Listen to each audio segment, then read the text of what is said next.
दिल्ली में रहने वाले राकेश खत्री बर्ड्स के लिए घोंसले यानी नेस्ट्स बनाते हैं, जिससे कई लाखों बर्ड्स को उनका घर मिलता है और वो शहर में रह पाती हैं। पर राकेश जी बर्ड्स के लिए घोंसले क्यों बनाते हैं, इससे उनको क्या बेनिफिट मिलता है और अभी तक कितने घोंसले वो बना चुके हैं। हम सबको याद होगा कि कैसे बचपन में हमारे घरों के आसपास बर्ड्स आती रहती थी, पर फिर पेड़ कटते गए और बिल्डिंग्स, फैक्ट्रीज, इंडस्ट्रीज कंस्ट्रक्ट होती गई।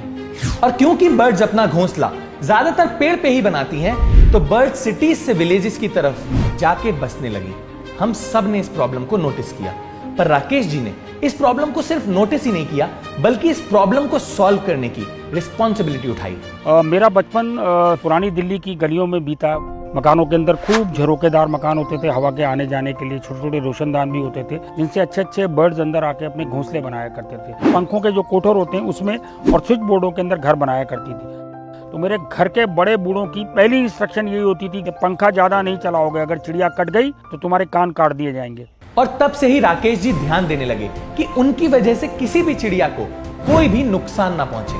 पर फिर जब राकेश जी पुरानी दिल्ली से अशोक विहार जाके शिफ्ट हो गए, तो उन्हें एक बहुत बड़ा चेंज एक्सेप्ट करना पड़ा। अशोक विहार में जहाँ हम पहुंचे तो हमने धीरे धीरे देखा डेवलपमेंट इतनी तेजी से शुरू हो गई थी, पेड़ कटते जा रहे हैं, मकान बनते चले जा रहे थे और चिड़िया दिखनी बिल्कुल बंद हो गई थी। मकानों में कोई भी ऐसी जगह नहीं होती थी जहाँ चिड़िया अपना घर बनाए। अब क्योंकि राकेश जी का जुड़ाव बचपन से ही चिड़ियाओं के साथ काफी था, तो उन्होंने डिसाइड किया कि वो बर्ड्स को वापस बुलाने के लिए खुद अपने हाथों से घोंसले बनाएंगे। तब तक साउथ से हरा नारियल पीने के लिए बहुत दिल्ली में आने लगा था और मैं जगह जगह देखता था कि ढेर लगे रहते थे, लोग पी के उसको फेंक जाते थे। तो एक दिन हमारे ग्रुप ने एक छोटा सा प्रोग्राम बनाया, हम 10-12 नारियल वहाँ से उठा के ले आए, उसके मुंह को थोड़ा सा बड़ा करा, उसके अंदर खूब सारे अखबार डाल दिए, उसके चारों तरफ एक फेविकोल की हल्की सी लेयर और आटे की लेई मिला के बनाई और उसके ऊपर कूलर की जो साइड की घास होती है वो चिपका दी, उसको सुतली से बांधा, उसके आगे एक दातुन का ऐसे डंडी सी लगा के और उसको हमने पेड़ के ऊपर टांग दिया। फिर राकेश जी और उनके कुछ दोस्त उस घोंसले को देखने लगे, पर एक भी चिड़िया उसमें नहीं आई। आसपास के लोग उनका मजाक भी उड़ाने लगे, जिस बात से राकेश जी बहुत डिसअपॉइंटमेंट हुई। लोग कहते थे अरे भाई चिड़िया अपना घर खुद बनाती है, आपके बनाए हुए घर में क्यों आएगी। बड़ा बुरा लगता था, लेकिन मन में यह था कि नहीं, ये करना तो है। राकेश जी फेलियर से डरे नहीं और ना ही उन्होंने लोगों की बात सुन के अपना डिसीजन चेंज किया, बल्कि इस चीज ने उन्हें और मोटिवेट किया और वो सुबह से लेकर शाम तक इस प्रॉब्लम का सॉल्यूशन ढूंढने लगे। तो एक दिन मैंने एक चिक वाले को देखा जो चिक की पतली पतली डंडियों से चिक बना रहा था। विचार कौंधा कि यार ये चिक की डंडियों से बहुत कमाल हो सकता है, और वो चिक की डंडियां हमने उससे ले ली खूब सारी और उनको खूब राउंड शेप में करा, उसको धागों से बांधा, उसमें एक छोटी सी चूड़ी लगाई, चूड़ी लगा के जब वो ग्लोब की शेप में बन गया, उसके ऊपर टाट पट्टी जो होती है वो लगाया, उसको ऊपर से रस्सी से बांधा, उसमें एक छोटा सा छेद किया और उसके ऊपर नारियल का पूरा जूट लगा दिया। इस बार राकेश जी काफी पॉजिटिव थे, तो उन्होंने इस नेस्ट को लगाया और बर्ड्स के आने का वेट करने लगे। पहले दिन कोई नहीं आया, दूसरे दिन भी कोई नहीं आया, तीसरे दिन भी कोई नहीं आया, पर चौथे दिन फाइनली उसमें एक चिड़िया आई और उसने इस घर को अडॉप्ट किया। उसके बाद जब वो घोंसला उन्होंने अडॉप्ट कर लिया तो मोहल्ले के लोगों ने कहा भाई हमें भी दो यार, हम भी लगाएंगे अपने घर के पास। हमने 20 घोंसले बनाए और मोहल्ले में हर जगह लगाए और 4 दिन के अंदर हर घोंसले को उस चिड़िया के अलग अलग ग्रुपों ने अडॉप्ट कर लिया।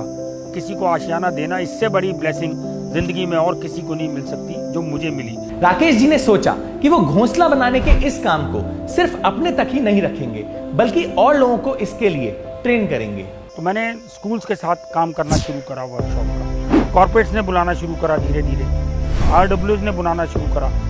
80 साल से लेकर के 6 साल तक के बच्चों ने हमारी वर्कशॉप अटेंड करी और सबसे ज़्यादा खुशी उनको तब होती है कि आपके बनाए हुए किसी आशियाने के अंदर किसी दूसरे ने आके अपनी जगह बनाई, उसमें अपने बच्चे दिए, बच्चे देने के बाद जब उड़ गए तो दूसरे किसी पंछी ने उसको अडॉप्ट कर लिया। राकेश जी अभी तक 2,50,000 बच्चों, बड़ों और बूढ़ों को घोंसला बनाने की ट्रेनिंग दे चुके हैं, जिससे कुल मिला के 1,25,000 घोंसले उन्होंने खुद या फिर उनकी ट्रेनिंग की वजह से बनाए गए हैं। अभी इस साल वर्ल्ड बुक ऑफ रिकॉर्ड ने उसके अंदर हमारे 1,25,000 घोंसलों का सर्टिफिकेशन जारी किया है। लिम्का बुक में 2 बार हमारा नाम है। हाउस ऑफ कॉमन्स लंदन के अंदर हमें ग्रीन एप्पल अवार्ड मिला, जो कि स्पैरो कंजर्वेशन के लिए बेस्ट था। ताइवान से सुपर मास्टर ने हम लोगों को इस साल कंपैशन का बेस्ट प्राइज दिया।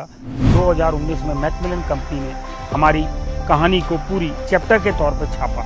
जीते जी राकेश जी का नाम एक चैप्टर में आ गया जिसे बच्चे पढ़ते हैं। इससे बड़ी अचीवमेंट राकेश जी को कोई नहीं लगती। इसके बाद राकेश जी ने कई तरह के घोंसले बनाए, पर उनका सबसे स्पेशल जूस के वेस्ट टेट्रा पैक्स को रिसाइकिल करके बनाए, जिससे दुनिया में वेस्ट रिड्यूस हो सके। Isn't that amazing? Also, Rakesh ji की स्टोरी ने हमें काफी इंस्पायर किया, इसीलिए उनकी स्टोरी हम आपसे शेयर कर रहे हैं। This is not a paid promotion. तो अगर आपको भी राकेश जी की स्टोरी ने इंस्पायर किया है तो इस वीडियो को शेयर करके ज्यादा से ज्यादा लोगों को इस बारे में बताइएगा। ऑल्सो अगर आपको राकेश जी से कांटेक्ट करना है तो आप उनसे इस ईमेल आईडी पे कांटेक्ट कर सकते हैं। That's it for this video. See you next Wednesday. हम ऐसे ही एनवायरमेंट अवेयरनेस पे फिल्म्स बनाते हैं, तो अगर आप एनवायरमेंट को लेके थोड़ा सा भी सीरियस हैं और उसे सेव करना चाहते हैं तो आप इकोफ्रीक्स नाम के फेसबुक ग्रुप को ज्वाइन कर सकते हैं। इसमें हम ऐसे लोगों की कम्युनिटी बनाना चाहते हैं जो एनवायरमेंट के बेटरमेंट के लिए कुछ कर रहे हो। तो अगर आप किसी ऐसे को जानते हैं या आप खुद कुछ ऐसा कर रहे हैं तो आप इस ग्रुप में जाके पोस्ट कर सकते हैं, सो दैट और लोगों को इसके बारे में पता चले। लिंक डिस्क्रिप्शन में मेंशन है। Thank you and take care.